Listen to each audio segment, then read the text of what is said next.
Hi everybody. Uh, I am so nice. I am so happy today to see all of them. I am Daran Alloush, business coach and member in the Kuwait chapter. And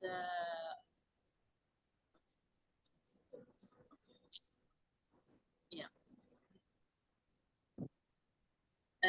today we have the amazing webinar with an amazing coach. She is leadership and language and communication coach. She is education sector more than 10 years, corporate for 3 years, coaching and training, mashallah, for 3 years, and for individual and organization. We are, and also she is a member in Kuwait chapter, so that we are so happy to be with us today for the second webinar in the ICW International Coaching Week. So that the floor is yours. Coach Oraib Al-Fozan. Coach Oraib Al-Fozan, she is a professional coach, mashallah, PCC. The mic with you now. Thank you so much, Rana. And thank you all, everyone here for joining this webinar, particularly on the second day of the ICW. Please join us as well for the rest of the week. I hope that you will be gaining some really important insight into so many different topics. Please let me know if the sound is clear from my side before I start. All good? Yeah, it's clear. Excellent. Okay. So before I roll over to the next slide, I would really love to ask everyone, and you can share in the chat your answers, what made you sign up for the webinar titled Toxic Work Culture? So what drew you to this session? What questions do you have? We can keep it a little interactive actually throughout, so we can truly benefit. So you can share your answer in the chat or raise your hand. Yeah, go ahead, Haya. Hi, good evening. Good evening. Yeah, my name is Haya. I'm from Palestine. And what bring me here actually that I'm interested in coaching and in leadership and communication. And this topic actually hit the pain. I want to know how to deal with my colleagues or the top management when I face a toxic environment. So I would love to hear from you, all of you guys. Excellent. Thank you so much. Thank you. And thank you for being here. Thank you. So I'm seeing a lot of here, useful and understanding insight, what makes work culture toxic, common situation globally, very true. How can we deal with toxic environments and improving our skills and navigation tools? Well, that's what we're here for. So let's get started. So you guys know a little bit about me already, thanks to Rana. I honestly would love to share an aspect about myself, which is why this topic particularly, and what pushed me into the career path of coaching as a professional, actually. In all honesty, it was from being in environments in different working industries and in different backgrounds, and realizing this is an issue we have in multiple organizations in different aspects in different industries. It's not just in this place only or in that place only. And one of the things that made me join this and what made me really push to study more in terms of coaching techniques, all of these things, is the role communication skills has to play in how we interact with the world around us. And we're going to see how that plays a part as well in dealing with toxic situations in a working culture or work environment. So now, first things first, what is toxic work culture? So you'll notice nowadays in social media, I think we hear this a lot, right? Oh, this is toxic, that person's toxic. It's become such an overused term And I worry that it's going to desensitize people to the true meaning behind it and the importance of realizing what it is. So how would you define toxicity? You can share it in the chat. What do you think toxic means?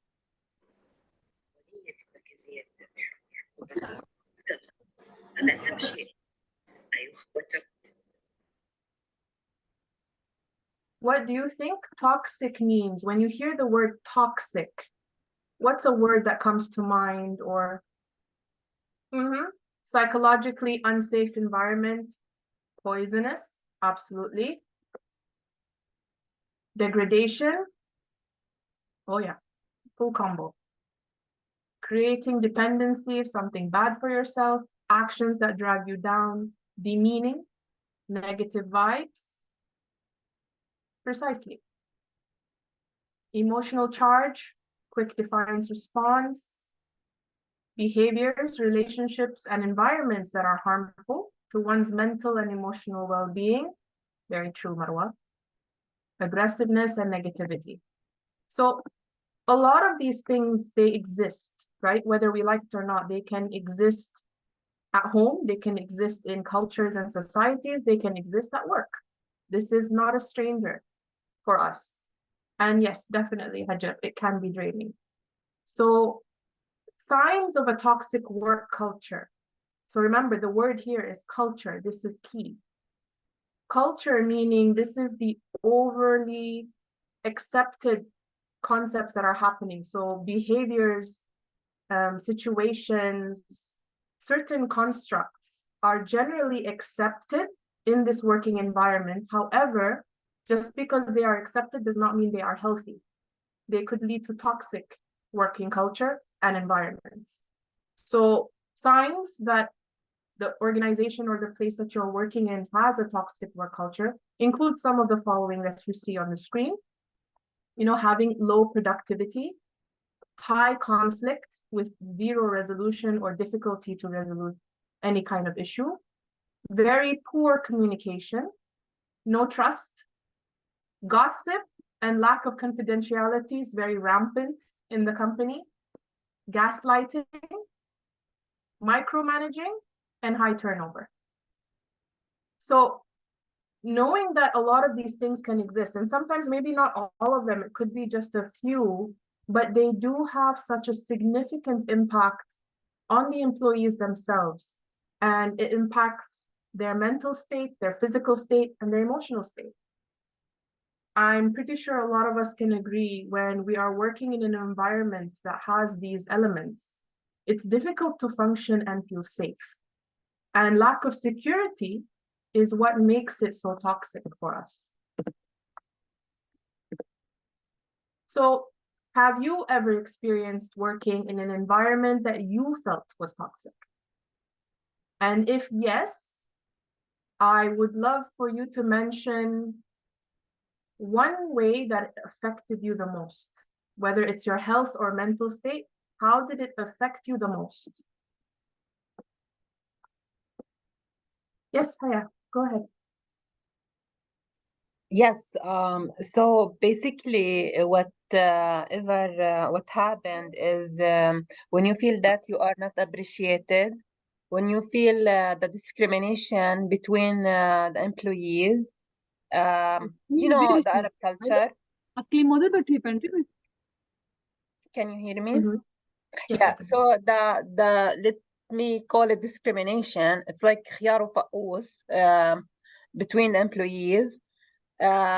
Because you know, in the Arab world, we have relatives, we have a referral, so they will appreciate the people whom that they know maybe, or they have good they are related to, and sometimes and I face it many times, that when I work really hard on anything, any task, and it's not appreciated, it drag me down mentally, it affect me. I go home carrying all the feelings and the emotions and don't be shocked that sometimes you get sick, really sick physically. The much you think, and those feelings and emotions hurt you in a way. 100%. I Yeah, think you've described what a lot of people are also sharing in the chat right now, which is, thank you. and what you said was very on the point. So when you are working in a toxic work environment that has a toxic work culture, you end up going home feeling heavy because we take this home with us. At the end of the day, it carries with us. This concept of you need to separate between your personal life and your work life, I would say that works in terms of prioritizing, that works in terms of, you know, physically being present, but it doesn't work in disregarding any kind of traumas that might come to you from different environments when you spend your whole day outside. You are one person. So who you are at work may be different than who you are at home, but you still have that same heart, that same soul, that same mindset. So a lot of us, we have this concept that work is work. I can tolerate it because it's just work and I'll be fine. But slowly you're going to see it draining into your personal lives as well. And here's where it's going to impact you on multiple levels. And a lot of you guys mentioned it. It affected your well-being, no clarity, no teamwork, self-confidence goes low, creativity goes low, productivity goes low. I mean, it's no wonder because at the end of the day, we get impacted. So what are some of the examples? Let's take a look at them. You'll find in toxic work cultures, it's very common that you'll see abusive and controlling behavior. And I mean abusive, maybe not physically. Obviously, this is something that would have repercussions, but it's difficult to have a system that will punish certain behaviors when it's just verbal, when it's just psychological. So you know how when a lot of us will say, well, if I want to go to the doctor to get a cure, it's easier when it's a physical symptom. But how do I treat myself if I'm just getting these constant headaches, but there's nothing wrong with me? It's consistent things that could be happening on an emotional level, psychological level, that's detrimental to my health. So in these cultures, in working cultures, you'll find abusive and controlling behavior is actually rewarded and they go without consequence.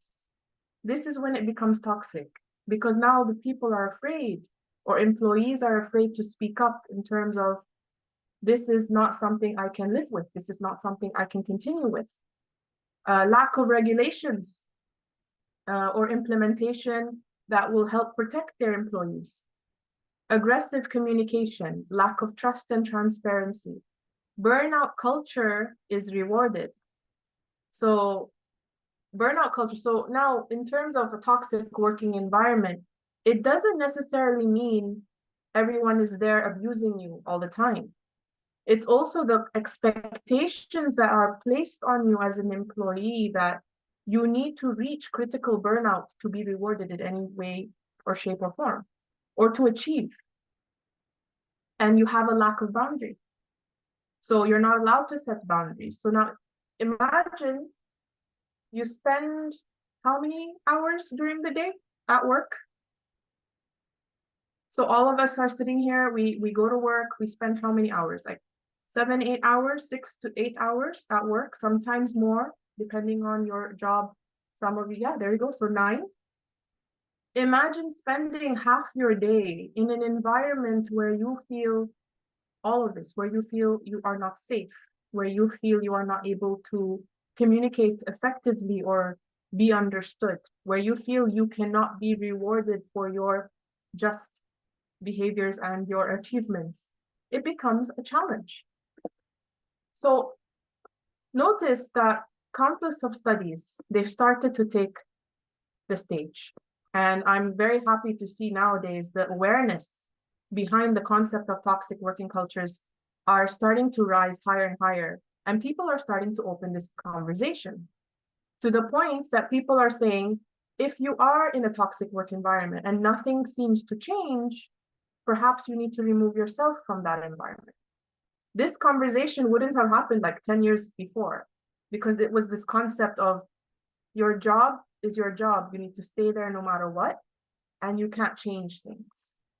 But now we're open to this discussion, and this is where even the coaching and training comes into play, where we don't have to settle for these kind of places. And perhaps it's just from mismanagement and lack of awareness that it's caused a toxic working culture, and it could be helped with time.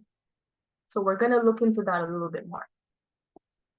So in these studies, in terms of everything that we're doing, we found some results. But before we get to that, you guys mentioned that it affected your well-being. It affected your mental health and your morale. But how do you think toxic work culture affects our mental health, our well-being, and our morale? Whether it's physically or mentally, how does it affect you?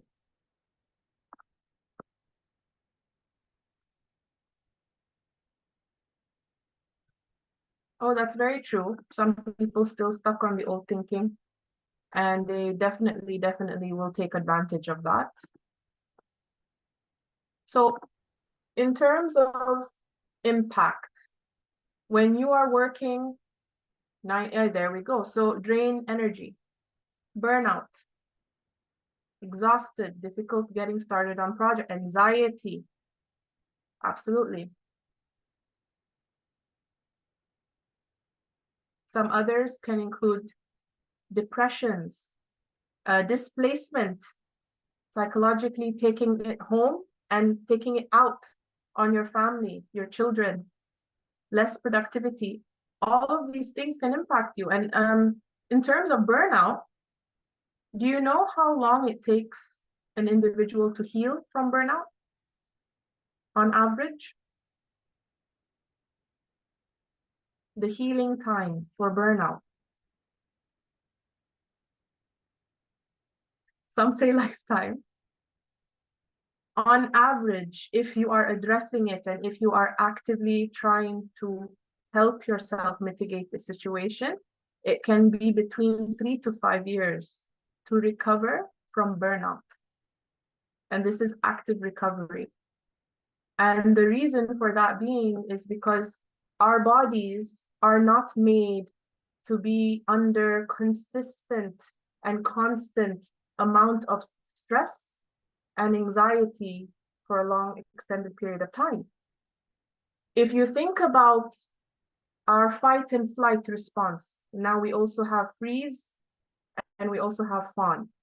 So all of these things, these are our natural instincts. They get kicked in when something happens to us. When we are in that state of flight or fight, or even freeze, what happens to our body physically? Everything slows down.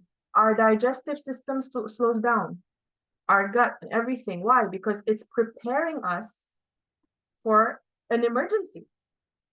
Our brains were not wired to know the difference between, being chased by a lion and giving a presentation or dealing with someone who's being abusive and mean. It reacts in the same way. It gives you the same fear, the same level of panic, and it puts you in that fight or flight mode.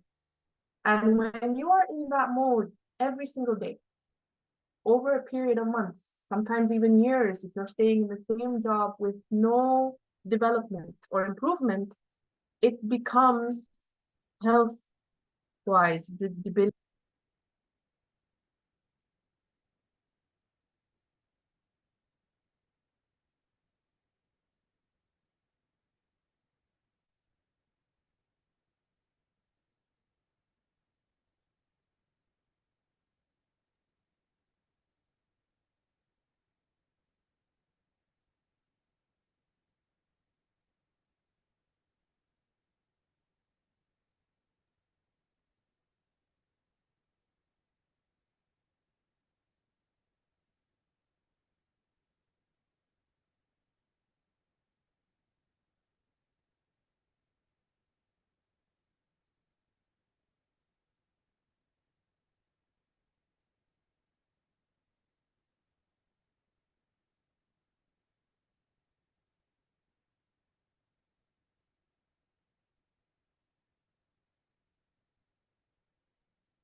Hello?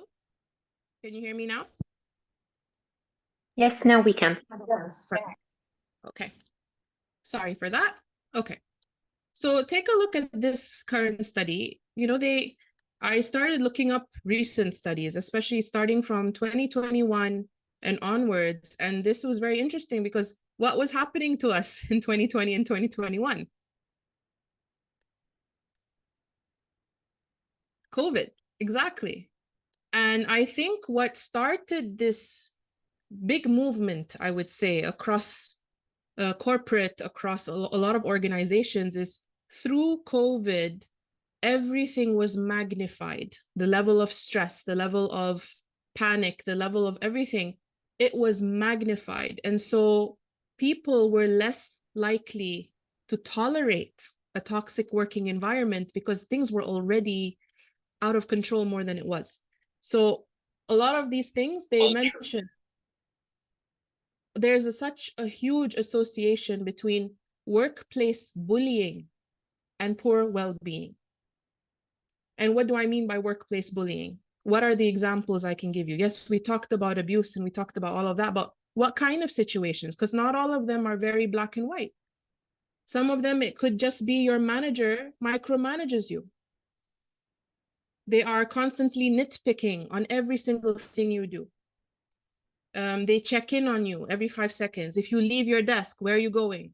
They make you stay extra hours, exactly. And if you stay the extra hours, they don't compensate you, they don't help you, they don't help you develop. You're stagnant in your career. This is quite frustrating. And then other than your manager, it could be colleagues, people who spread gossip, people who are not collaborative with you, people who will tell you one thing, but they mean something else. There's no teamwork, there's no trust. All of these situations, when they happen on a daily basis, it can be exhausting. And when it's exhausting, it's difficult for us to get our work done, as opposed to a healthy environment. So what does a healthy environment look like? Does that mean it doesn't have stress? Absolutely not. In all cases, there are levels of stress. It's just in a healthy environment, you would find there's a good streamline of communication. People are more assertive in their communication rather than aggressive or passive. You can trust the people you are working with. And this is key. Similar to like a family unit. If you are in a family where you feel safe, you can trust the people who are with you, you can function. Same thing now translates into the working environment. So take a look at this. In 2022, they discovered, and this is some of the studies that were done in the US, some were done in the UK, and we're still looking for more studies that can be done across the Middle East because quite frankly, it's a similar and global issue.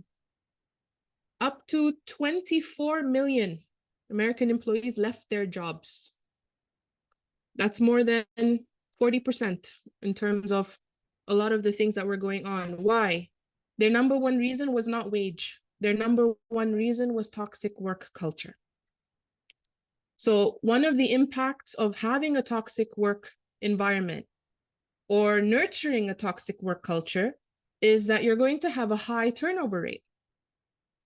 And organizations fail to see that when you have such a high turnover rate, you are not going to see steady progress. You're going to see a decline in productivity. You're going to see a decline in progress.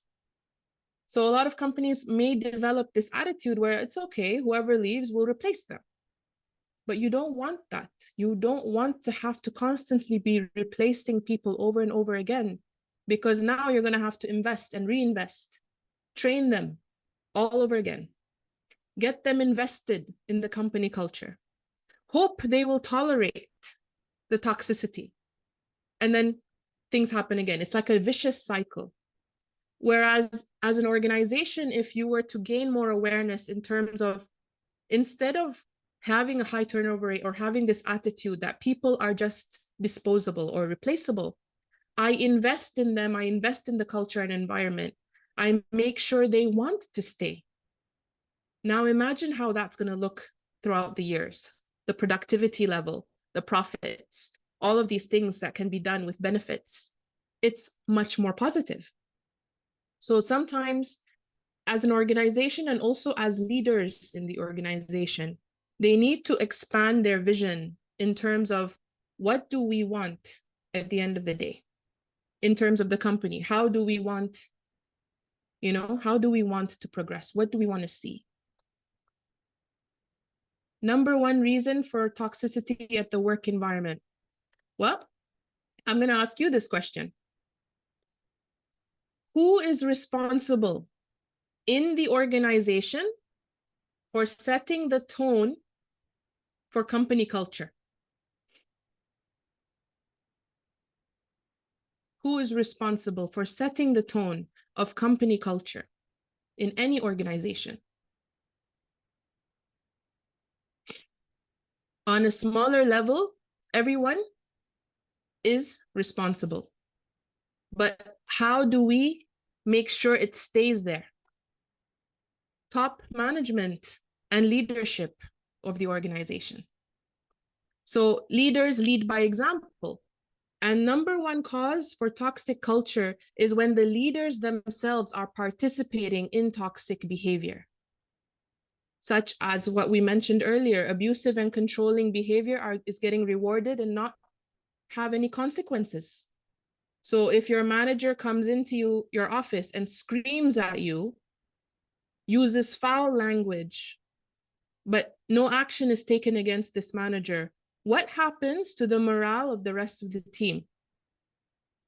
What happens to everyone working with that manager or working with that team in that department? And these are some cases that actually have happened. And other people, exactly, they will copy. They will follow suit. This person did not have any consequences, therefore I can act how I'd like.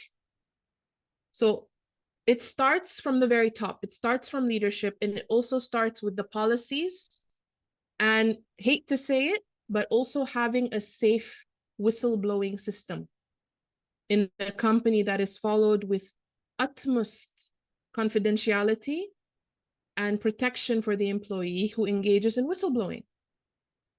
Because, for example, the example I gave you of the manager coming in, screaming at you and using foul language, there should be a whistleblowing system, and this person should have consequences.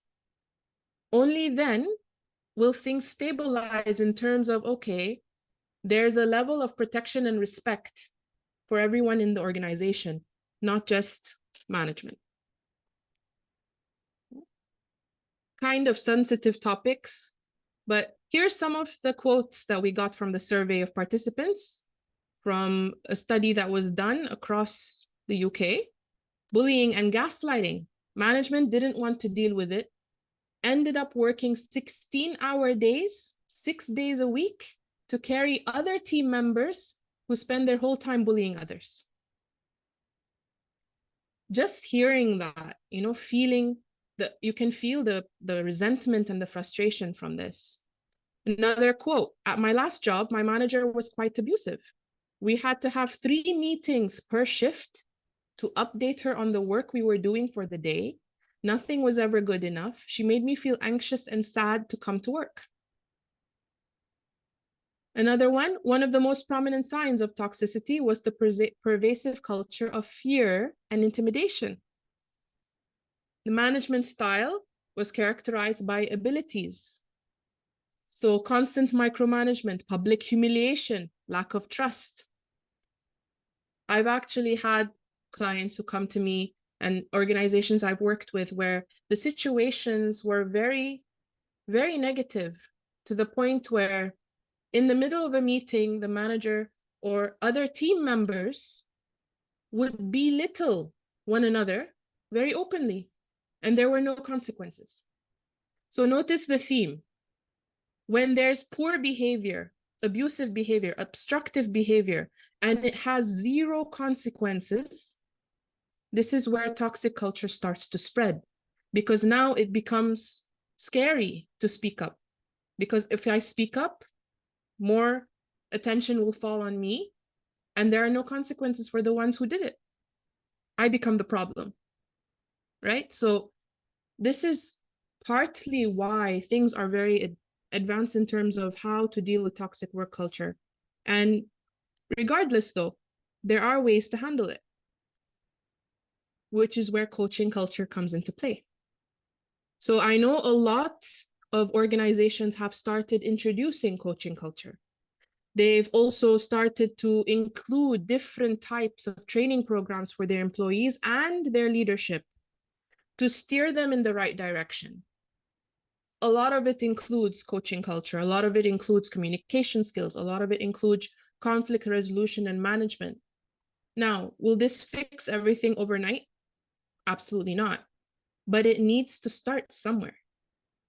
So in terms of coaching, when we enter into an organization, or if we at least give training to the ones in the organization to handle this part as well, we are empowering these individuals to start the thread of change. So usually, if we want to fix a toxic work culture, what do we start with? What do you think? What do we start with if I want to fix this toxic work culture? I want to make things better. I want to develop it. Yep, empowering the people around you, going from top down. Yes, absolutely. It has to start from the top as well. So I'll demonstrate why. Say I put some employees in a coaching program to manage themselves and manage themselves in a toxic work environment, but I do nothing to address anything that is causing the toxic work culture, especially if it is leadership and management. What's going to happen is these people are more aware, they are working on it, but nothing is changing. You are basically in the same spot, facing the same issues, regardless of how much training and coaching and even therapy you do. So sometimes the environment has to change. Now, if we do this, if I'm working on myself as an employee, but the environment refuses to change, what's my next step? What are my options? We start the conversation. We start the conversation, we try. But from then, I need to also look out for my health. Health is wealth. And this is something I'm pretty sure a lot of us here know more than anything. And the key to recognizing whether or not this is a place you can be patient with or not requires self-awareness. So yes, it's easy to say this place is toxic, I'll just quit. It's more about, okay, this place is toxic. What am I doing about it? What am I doing about it for myself? How am I interacting with this toxic work culture? Am I trying to set my boundaries? Am I protecting myself? So notice we flip the script by looking within ourselves. I can share a personal example, realizing that when I had to deal with some negative situations at work, I stopped looking at just the other person or just the other party and started also looking at me. I'm not saying that the abusive person gets a free pass. Absolutely not.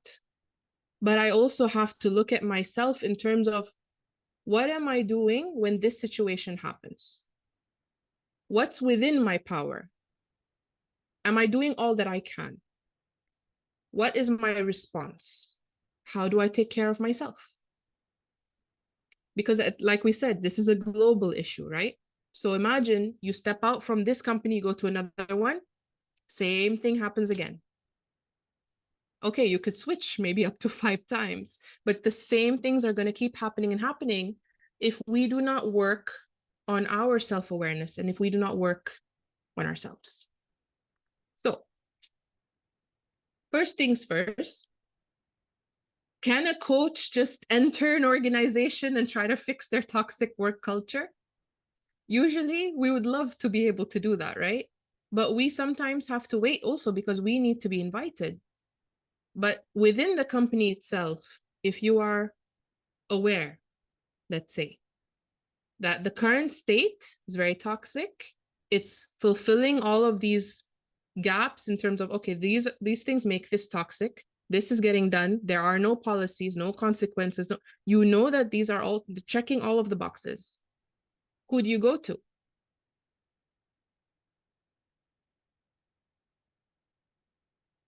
Oh, we are definitely not magicians, don't worry. But where do we start the conversation?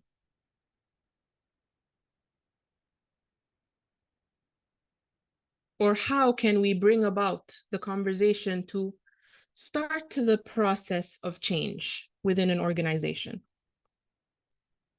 Can I share some thoughts? Yes, go ahead. I think like yeah, assessments can definitely help, but as well as doing 360 interviews with different individuals to Yes. hear from different individuals and different point of views, because then you will get I think more accurate feeling about the environment and the culture when you hear different point of views. That's very true. And Tap 360 is actually quite useful for that. And yet, regardless of anything we wish, we still need to have the invitation, right? We need someone to start that conversation. We need someone to initiate that assessment and the Tap 360, or having a coach come in or a consultant come in and overview in terms of the situation. We need someone to start this conversation. So it's difficult because this is where management usually will have to come in. But sometimes even from an employee level, in terms of, okay, who can I reach out to? And how do I start this conversation of, hey, let's introduce this, the company, or let's introduce a training program about this topic or this topic, getting curious as to what are the possibilities? What's within my power? What can I do if I'm just on an employee level? But if I'm on management level, if I'm on leadership level, then I can start bringing in all of these concepts. I can bring in a coach, I can bring in a consultant, I can bring in someone who can do, for example, these assessments. I can do a Tap 360 just to have it on paper in terms of what's really going on here. I need to have an overview.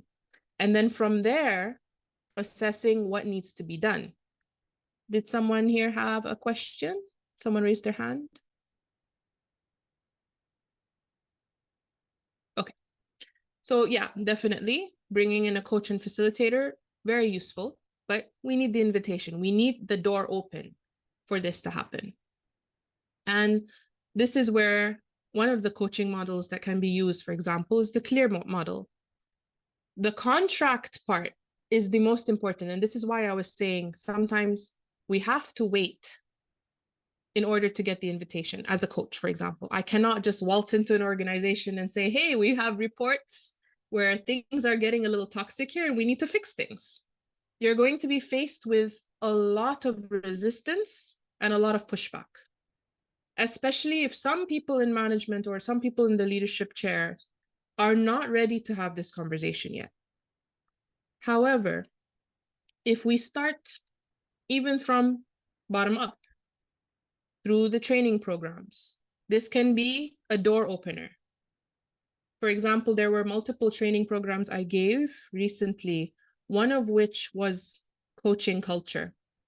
And in the coaching culture training, we discussed this concept. I had a section put aside for toxic work culture. Having people start this discussion, having people understand what is a toxic working environment, what makes an environment toxic, what makes your work culture toxic, is super key. Because at the end of the day, if we lack the awareness, if we lack the understanding of what is happening, we don't know which direction to go. Okay. So one other thing that I usually also tell employees in these kind of environments is very simple. Know your rights. There are some people, sometimes they go into work, they know their job description, but they don't know their rights. If you ask them, what are your rights as per labor law? What are your rights as per this section? What are your rights? They're not very sure.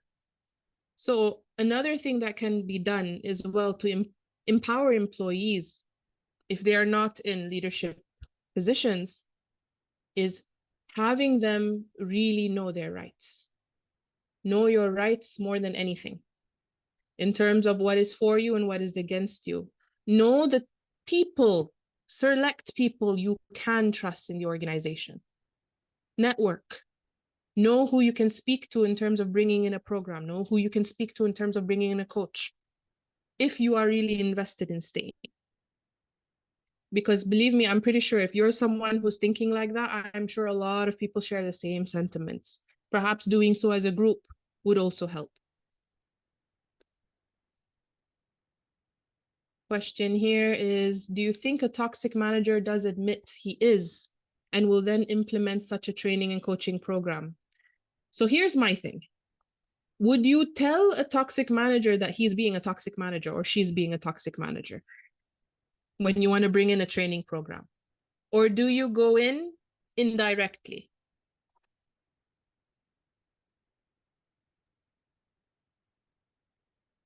So remember when we mentioned, yes. So when we mentioned bringing in someone from outside, if the person's not ready, they don't have the self-awareness, they're not willing to change, we're not going to say, you're the problem, we need to fix it. In fact, what we're going to do is very simple. We're going to bring the training program as if, I think we're struggling to reach full maximum potential. We need help with our productivity. It would be useful to bring in a coach or bring in this training program to address the situation. Now you're making it about the productivity, you're making it about the results, you're not making it about certain people, you're not making it about certain things. This is a language all of them will understand, toxic or not. Okay, so this is part of the communication thing. This is where I talk about the importance of learning how to communicate. It is so key because when you're dealing with these difficult people, we need to learn how to speak to them, how to address them, right? So that requires also understanding your rights and how to set boundaries. If you cannot give suggestions, perhaps recommendations by email, like a coaching program or something, and say, hey, I saw this. Would this be something we would benefit from? Would this be something worth it? Most likely that person will take that and recommend it as if it's their recommendation. ونقول الحمد لله if they do. At the very least, it's starting something because it has to start somewhere. Okay, so keeping in with time.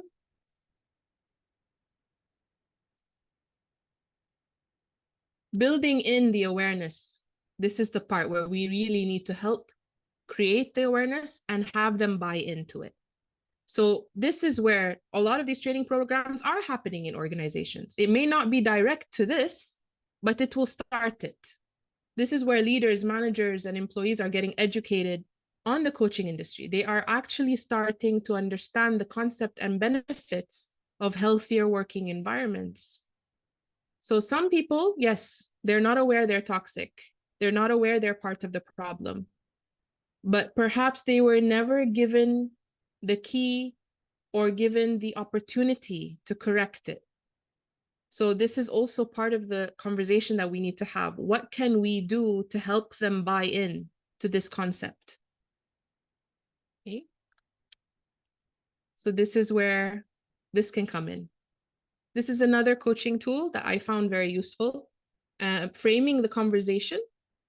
How do you frame the conversation with this manager or this leader, or even your employees and your team?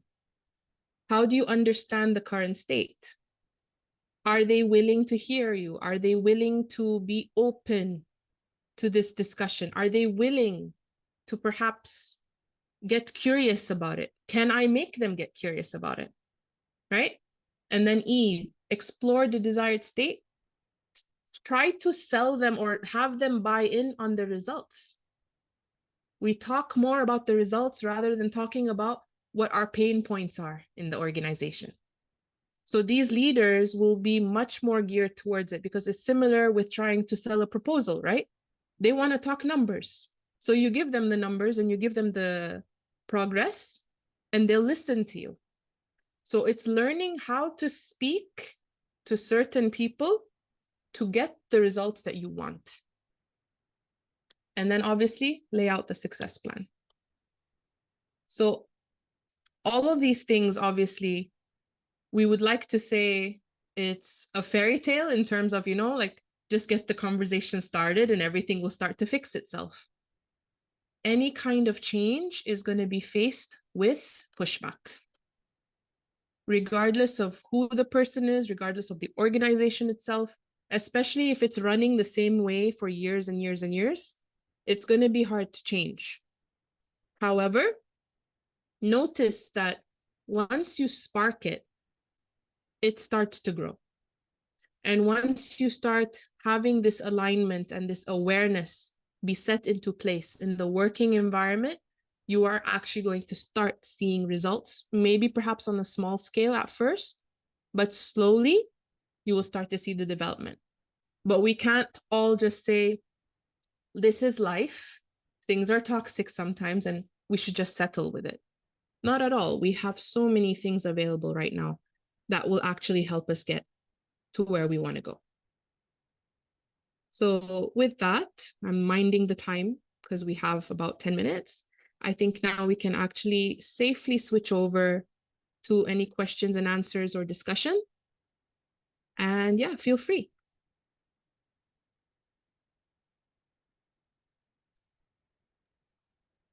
Thank you so much for your informative presentation. I really enjoy the new models that you have here. As you said now, anyone interested to share some thoughts, the questions, please. Reem has raised her hand. Yes. Thank you so much for the session. Really lovely. I just have one curious question. Have you ever, as a coach, got affected by a toxic individual that you're coaching yourself? Ooh, loaded question. I think a lot of us coaches here, if you're listening, I think we can all safely say yes. We have been in positions where we speak to someone who they trigger us. Honestly, with their level of toxicity, their fixed mindset, their rigidity, and their unwillingness to change. But as a coach, and as someone who really worked so hard on my communication skills and my ability to connect with people, I had to pull myself out of my own thoughts and my own biases, my own mindset. I had to throw it to one side and say, I cannot judge this person. I don't know where this person is coming from. I'm going to try to reach them in another way. So either by redirecting the conversation, changing my question, changing my approach. So a lot of times it's literally about not getting triggered to the point where you lose your values in the process. I will say it flat out. I had someone literally say to my face, I don't know what gibberish you're talking about. I like me for who I am. I don't know what you're trying to do here. Okay. The old me 10 years ago would have probably just stormed out of the session and just ran away. But I had to really sit there and try to pay attention to what this person is saying. And all I could think of when I'm looking at this person is, this person has not reached that self-awareness yet. So this must be a painful process for them. It must be difficult to look at yourself in the mirror and feel you are a problem. So there's always going to be that resistance that a person will feel. So it's easy for us to get triggered, but when you start looking at the reality, the deep reality in terms of why that person's behaving that way, you start to behave differently with them as well. Okay. Budur? Yes. Yes, thank you, my dear. Actually, some of the information were mind-blowing, actually. I written this phrase that you mentioned, healing actively from burnout takes on average 3 to 5 years. Okay, Yes. so exactly what does healing actively mean? Okay. with regards, to 3 to 5 years is a long period of time. It is. And Yeah. I would have to say it depends on the extent of your burnout. And in all honesty, I had personally been through it myself years ago.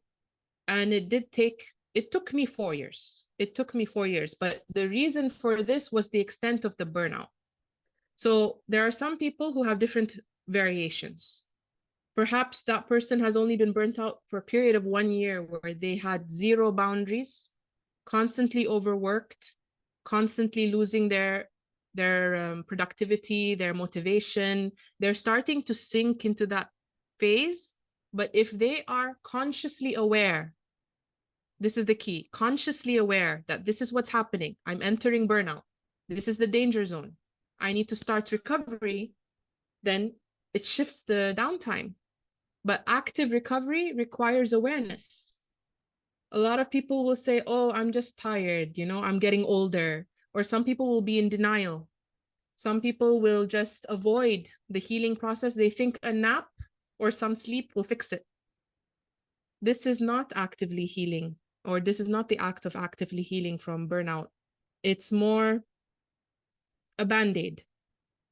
When you are burnt out, you take a nap, you wake up, you're still burnt out.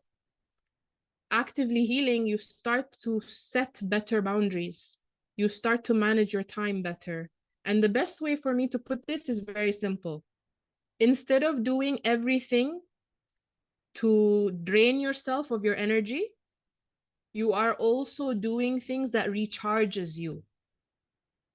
So this is what helps you mitigate the healing process, because a lot of times, why are you burnt out?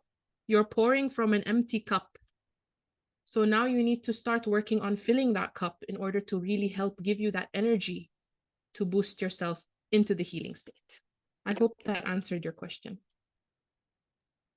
Thank you, dear. It did. Okay. Anyone else have anything to share or any questions? Please feel free.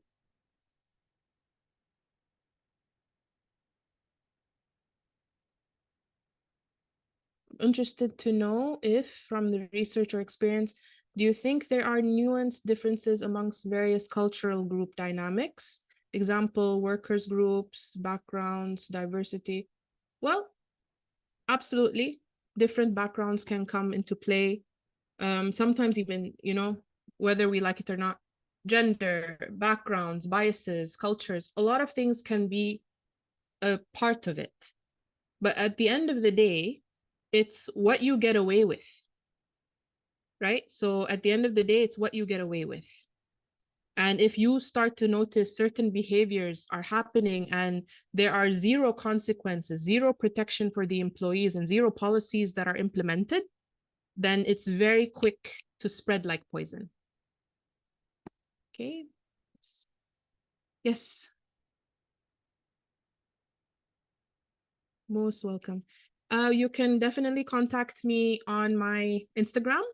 I'll type it in the message here. And before we head out and before anyone has any other questions, there is this QR code that we would love for you to scan just to give us a review on the webinar. And from there, thank you very much. Thank you so Oh, much. and we're supposed to have a group picture. Yeah, we must take it. So that please, before you leave. Next time, next session. No, please, just if you can, please open the camera, just to take the If you group can. photo. If you can. Yeah, most welcome, Coach Tahani, Coach DB. Exactly. Most welcome. right. Most welcome, everyone. Yeah.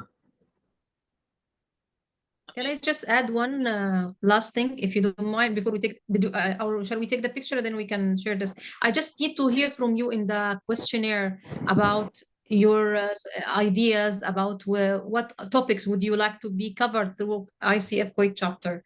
So just keep in mind when you fill in the form and give us your feedback. All right. Thank you so much. It was a pleasure to be with all of you tonight. Yeah. Now we will take the group photo, please. 3, 2, 1. Yes, another one, please. Yes.